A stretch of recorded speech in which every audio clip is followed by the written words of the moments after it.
अगर आपको भी ऐसा लगता है कि आपकी लाइफ बहुत स्टेगनेंट है, आप अपनी लाइफ में एंजॉयमेंट चाहते हैं, ऐसे रिलेशनशिप चाहते हैं जो वाकई आपके लिए काम करने वाले हो, यानी ऐसे क्लाइंट्स के साथ अट्रैक्ट करना चाहते हैं जिनके साथ जुड़ना फ्रूटफुल हो और साथ ही साथ अपनी डिसीजन मेकिंग पावर को एनहेंस करना चाहते हैं, तो ये वीडियो आपके लिए है। क्योंकि इस वीडियो में आप जान पाएंगे कि एयर एलिमेंट की कितनी ज़्यादा इंपॉर्टेंस आपकी लाइफ में हो जाती है। नमस्कार, मेरा नाम है सीमा भाटिया और मैं Delhi based vastu consultant, scientific logo designer हूँ।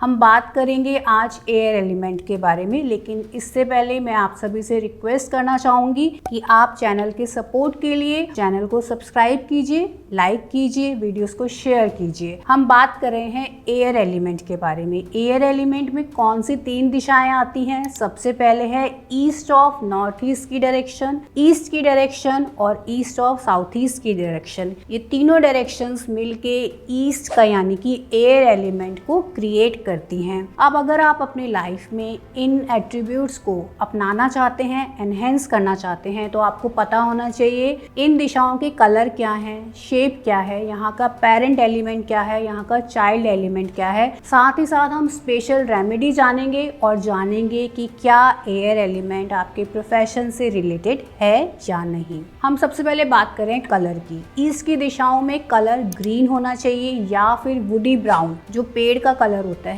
पेड़ के तने का कलर होता है डार्क ब्राउन, वो कलर यहाँ पर होना चाहिए। इसके अलावा यहाँ शेप जो है वो रेक्टेंगुलर शेप होनी चाहिए। अगर आप यहाँ पे वॉल पीस लगा रहे हैं, क्लॉक लगा रहे हैं, तो उसकी शेप रेक्टेंगुलर होनी चाहिए। पेरेंट एलिमेंट का क्या मतलब है? अगर ईस्ट की दिशा आपके घर में या वर्किंग प्रीमाइस में कम है, छोटी है, तो आप यहाँ पर ब्लू कलर को इंट्रोड्यूस करेंगे। ब्लू कलर क्या करेगा? ईस्ट की दिशा को बढ़ा देगा। अगर बड़ी हुई है तो इसका चाइल्ड एलिमेंट यानी कि फायर एलिमेंट यानी रेड कलर, लेकिन आपको डार्क रेड कलर यूज नहीं करना। रेड फैमिली के कलर लाइक पिंकिश कलर है या डल रेड कलर है, उसका यूज करके आप ईस्ट की दिशा को बैलेंस कर सकते हैं। अब हम बात करें स्पेशल रेमेडी के बारे में। ईस्ट ऑफ नॉर्थ ईस्ट की दिशा में अगर आप एक हैप्पी मोमेंट्स की, जिसमें आप अपनी लाइफ को एंजॉय कर रहे हैं, ऐसी फोटोज लगाते हैं, तो आप देखते हैं लाइफ में जो स्टेगनेंट है, स्टेलनेस है, वो खत्म हो जाती है। साथ ही साथ अगर ईस्ट की दिशा से आपको राइट कनेक्शंस चाहिए तो आप यहाँ पर कॉपर का सन जो है वो 7 फीट की हाइट पर प्लेस कर सकते हैं। ईस्ट साउथ ईस्ट की दिशा जो है आपको बीपी या एंजाइटी इश्यूज देती है, इसलिए अगर आप इस दिशा के एट्रीब्यूट्स क्या हैं, चर्निंग है, प्रॉपर एनालिसिस है, तो आपको यहाँ पर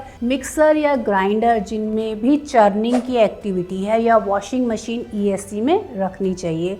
इस तरीके से आप यूज़ करके इन दिशाओं का बेनिफिट ले सकते हैं। अब हम जानेंगे क्या एयर एलिमेंट आपके प्रोफेशन से रिलेटेड है या नहीं। सबसे पहले ईस्ट ऑफ नॉर्थ ईस्ट की दिशा की अगर मैं बात करती हूँ तो ये जितने भी आर्टिस्टिक स्किल्स हैं, जिनके भी रिलैक्सेशंस वाले काम है, लाइक स्पा है, वेलनेस सेंटर है, उनके लिए इस दिशा का महत्व बहुत ज़्यादा बढ़ जाता है। इसलिए इस दिशा में टॉयलेट नहीं होनी चाहिए अगर आप ऐसी प्रोफेशन से रिलेटेड हैं। अगर आप मार्केटिंग बिजनेस में हैं या आप पॉलिटिशियंस हैं या ऐसे बिजनेस में जिनमें कनेक्शंस की बहुत ज़्यादा ज़रूरत है, कम्युनिकेशन बिजनेस में है, तो ईस्ट की दिशा में आपके टॉयलेट नहीं होने चाहिए, क्योंकि ये दिशा आपके लिए बहुत इंपॉर्टेंट हो जाती है। इसके बाद ईस्ट और साउथ ईस्ट की दिशा, जैसे मैंने बोला, चर्निंग की दिशा है, एनालिसिस की दिशा है, तो जितने भी सलाहकार हैं जो सलाह देके अपने बिजनेस को करते हैं, जैसे कि अगर आप एक एडवोकेट हैं, है ना, या फिर आप कंसल्टेंट हैं, आप CA हैं, तो आपके लिए इस दिशा का महत्व बहुत ज़्यादा बढ़ जाता है। अगर आपका प्रोफेशन इन दिशाओं से रिलेटेड है तो यहाँ पर किसी भी तरह के इम्बैलेंसेस नहीं होने चाहिए। जितने भी मैंने आपको कलर सजेस्ट करे हैं, शेप्स बताई हैं, रेमेडीज़ बताई हैं, पेरेंट या चाइल्ड एलिमेंट इंट्रोड्यूस करने के लिए बताया है, आप उन सब चीज़ों को एप्लीकेबल करके